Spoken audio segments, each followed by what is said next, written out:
Thank you so much. Magandang gabi sa inyo lahat.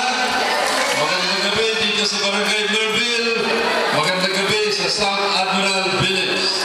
At siyempre, pinakamagandang gabi sa liderato ng Parañaque South Admiral Village Homeowners Association sa pamumuno ni Mon Martilino, Presidente. Ang kanyang Vice President, si Potts Camahort. Akala ko kanina, foreigner. Ang kanyang Secretary, Eddie Jose.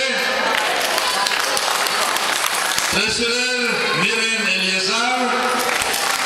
Auditor, Lina Andrada. At kanyang mga Board of Directors, Bebot Munoz, Rudy Barreto, at Tess Pangantihan.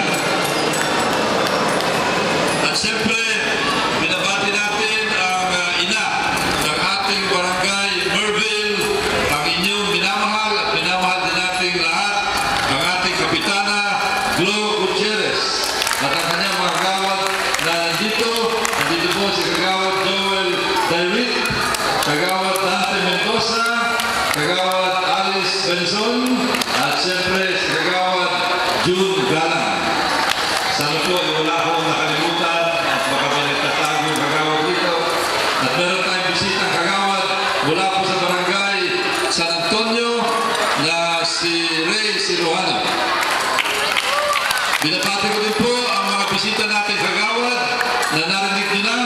Kagawad Jackie Bustamante na barangay Don Bosco, pamilya ng mga matagalang nagsisilbi sa ating syudad.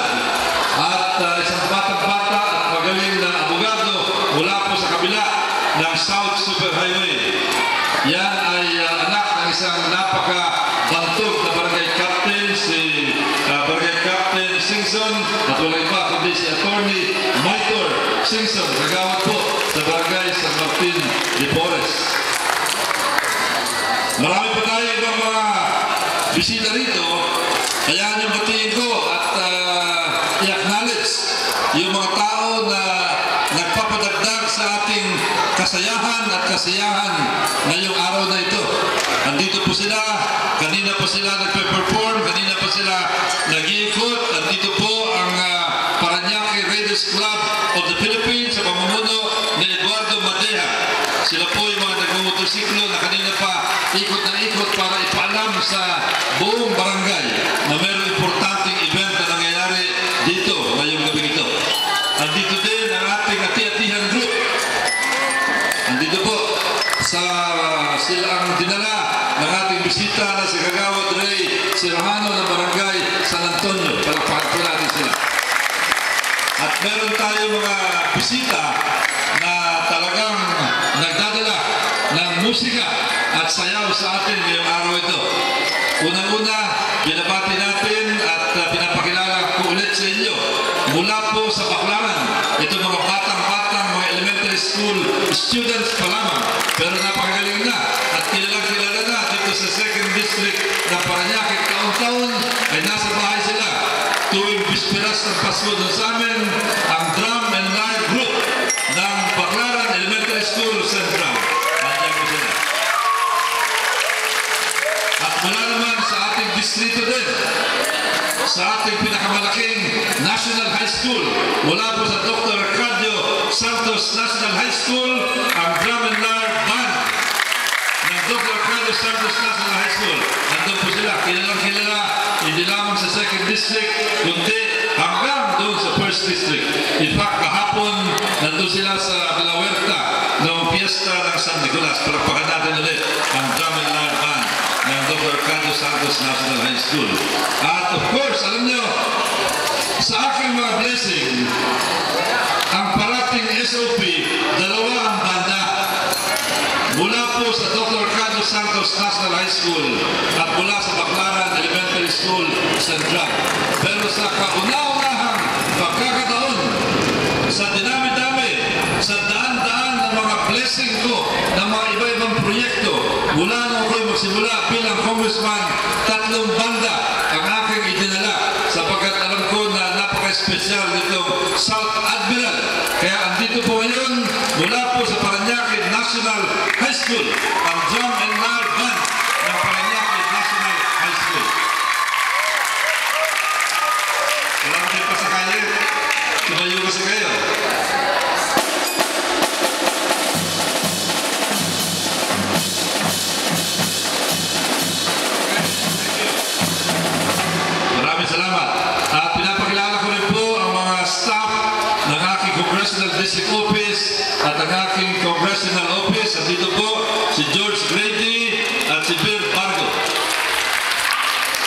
Alam niyo, itong proyekto ito, itong sinasabi natin na dream come true, ay hindi po maaaring mangyari kung hindi nagtutulong-tulong ang iba't ibang mga sektor.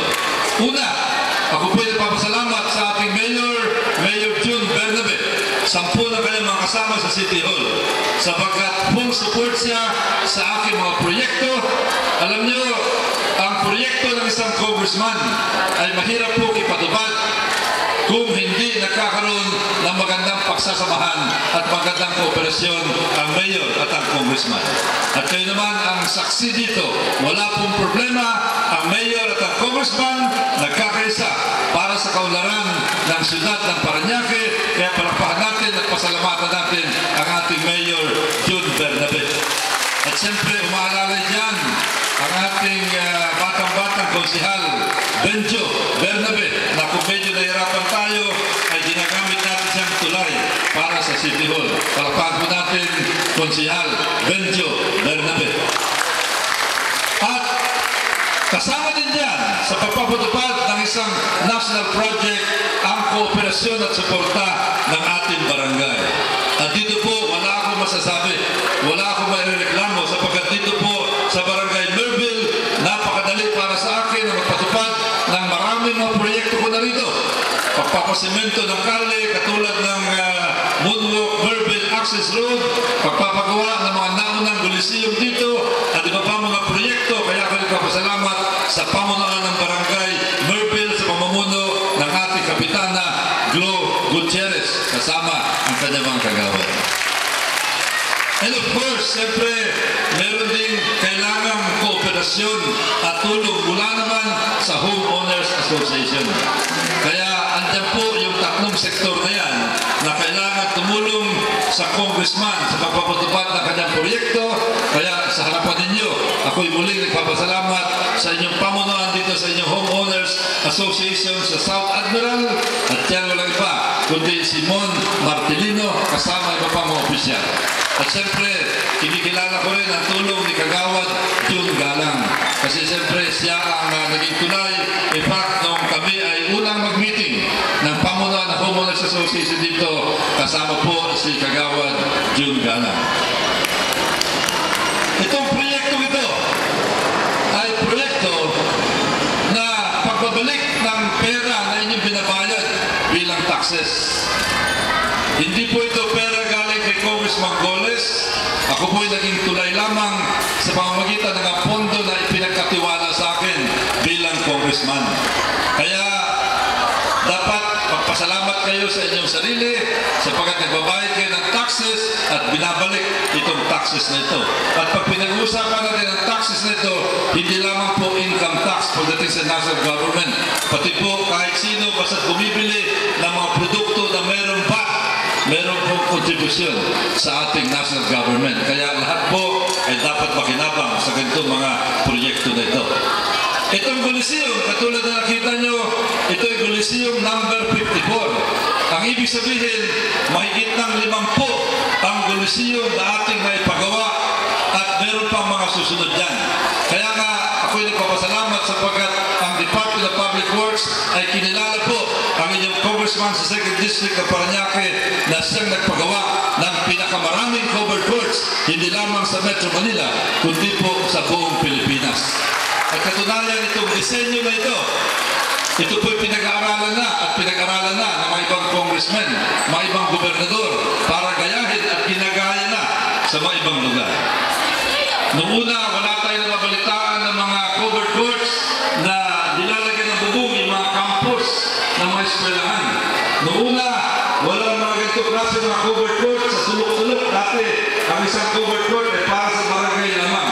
Pero ngayon, nakakaabot na tayo sa mga subdivision, sa mga pro-pro, sapagkat unti-unti po, parami. Ito mga Coliseum na ito. Sa ngayon, habang ako'y nagsasalita, meron pa pong mga 10 na either nasimulan na o kaya ginagawa na o malapit na matapos. Ang ibig sabihin, bago umabot tayo ng mga October, November, lalampas lampas na sa 60 ang Coliseum na ipinagawa ni Congressman Goles dito po sa 2nd District ng Parañaque. At meron pang susunod yan.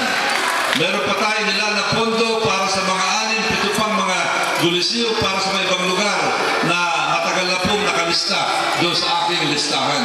Sapagkat mahaba po ang pila dito, pasensya na po yung iba na humihiling dito kasi hindi po kaya ng pondo ni Congressman Goles na mapagbigyan ang lahat. Kaya nga dito, halimbawa, pasensya na yung mga alam ko nakikinig yung mga taga 1st District, yung mga ilang miyembro ng Parañaque National High School na taga 1st District. Sino mga taga 1st District dito? Yung mga taga Baclaran. Pasensya na at hindi natin pwedeng kasi maraming nagsasabi, Congressman, pwede bang magpagawa kayo doon sa aming lugar para magkaroon kami ng katulad dito. Pasensya na po at hindi po natin pwedeng gamitin ang pondo ng Congressman ng 2nd District sa iba pang distrito ng Pilipinas. Sapagkat kung hindi, ako po'y mauumbudsman. So ngayon po, makikita niyo itong konsepto na ito. Ito ang paggamit ng tinatawag na polycarbonate roofing. Ang sabi sa akin ng Department of Public Works, si Congressman Goles po ang unang-una na gumamit ng polycarbonate roofing sa isang covered court.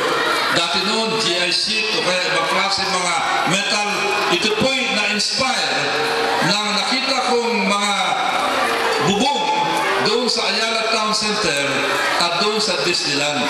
Kaya kung kayo nakapunta na sa mga lugar na yun, makikita nyo halos pareho yung materials na ginamit dito sa inyo. Kaya makikita nyo, hindi po tinipid itong inyong proyekto na ito.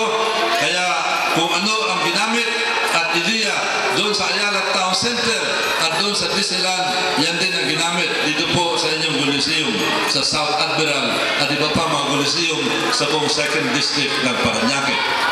Hayaan nyo na magulat din ako, baka naman sabihin ninyo, baka naman puro Coliseum ang mga proyekto ni Congressman Goles. Marami pa po tayo mga iba pang mga proyekto. Hayaan nyo, mag-uulat na ako ng mabilisan dito. Katulad ng sinabi ko, mahigit ng 50 ang mga covered courts na pinagawa natin. Pagdating po sa mga kalye, road concreting projects, mula na magsimula itong 15 Congress. Nagsimula ang 15 Congress noong isang taon, 2010, tayo nakapagpasimento na ng 9 na kalye. At mula na ako'y makabalik bilang congressman noong 2004, mahigit ng 40 na kalye ang ating naipasimento. Pagdating naman sa mga school buildings, ito pong 15 Congress, mula noong July 2010, 4 na school buildings na ang ating naipagawa. Pasensya na, wala tayong may pagawa dito sa Merville sabagat wala pa tayong lugar. Pero awa ng Diyos, narating tayo dyan. At mula po, nung ako'y bumalik noong 2004, 31 na mga school buildings ang ating natapos. Mahigit na 40 na kali na pasimento natin mula nung tayo magsimula ulit noong 2004. Kaya hanggang ngayon, ako pa rin ang kinikilala na siyang nagpasimento ng pinakamaraming kali at siyang nagpagawa ng pinakamaraming school buildings sa kasaysayan po ng Parañaque. Riprapping. Importante ang riprapping. Siyang na riprapping projects na ang ating naipatupad mula po noong July 2010. At meron tayong mga malalaking riprapping projects at itong inyong creek dito, kung di nagkakamali, Buaya Creek yata ang pangalan ng, anong pangalan ng creek nyo dito? Buaya o Baliwag? Baliwag. Sinama po natin yan sa ating mga pangunahing creek desilting project. Pagdating naman sa livelihood, meron po tayong livelihood program sa pamamagitan ng Department of Labor and Employment at 264 na ang nakinabang dito. Pagdating naman sa scholarship, meron po tayong mga scholars kasama ang Barangay Merville, kasama ang lahat ng mga barangay. Umabot tayo ng 1,340 scholars dito po sa 2nd District ng Parañaque. Kaya para tayo merong universidad sa pamamagitan ng ating scholarship program. Pagdating naman ng PGH, Medical Assistance Program, ang inulat sa akin, mula na ako'y bumalik noong 2004, mahigit 21,000 na pasyente ang ating naipadala sa PGH para matulungan sa kanilang pagpapagamot. At alam naman natin, ang PGH ay isang napaka-modern